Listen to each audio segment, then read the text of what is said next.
Asnjëra nuk është e banueshme. Këto shtëpi në fshatin Maxhunaj të Vushtrisë u ndërtuan nga qeveria e Kosovës për serbët, tash e 13 vite. Kjo si mënyrë për tërheqjen e këtij komuniteti që të kthehen në Kosovë. Por serbët nuk ju përgjigjen kësaj thirrje, edhe pse i patën shtëpitë e reja e të mobiluara komplet. E jo vetëm se nuk u kthyen, por u siguruan që këto shtëpi mos të jenë të banueshme as për të tjerët.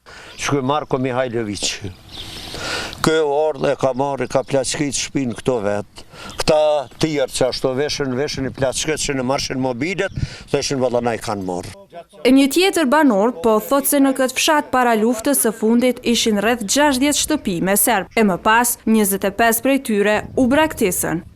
Por Ferki Maxhuni po thot se nuk qenë shqiptarët që i larguan ata nga fshati e Kosova. Jo shpërngull pe vllaznive vetë. Zorën vlla ka pas mlladenin, vllat nonset babës mladeni o ik pi zorës. Gani Maxhuni thot se 12 prej tyre tashmë i kanë shitur tokat. 10 orë e gjysë ka 700 euro orën e krembu pazar, ka marrë 1500 euro, tash nuk po vjen më përkthy. E as kryetari komunës së Vushtrisë më nuk do të investoj për ndërtimin e shtëpive këtu, apo në Dolak e Slatin.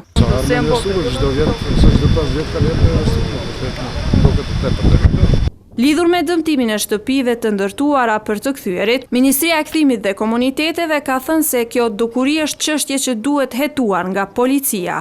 E duke pohuar se kthimi i njerëzve është çështje individuale, kjo ministri nuk ka një përgjigje pse nuk ka asnjë të kthyer në Maxhunaj. Ndërkohë, Avni Zaiti, zëdhënës i policisë për rajonin e Mitrovicës, ka thënë se sa i përket sigurisë, ajo është e mjaftueshme, por janë 10 serbët që nuk duan të kthehen.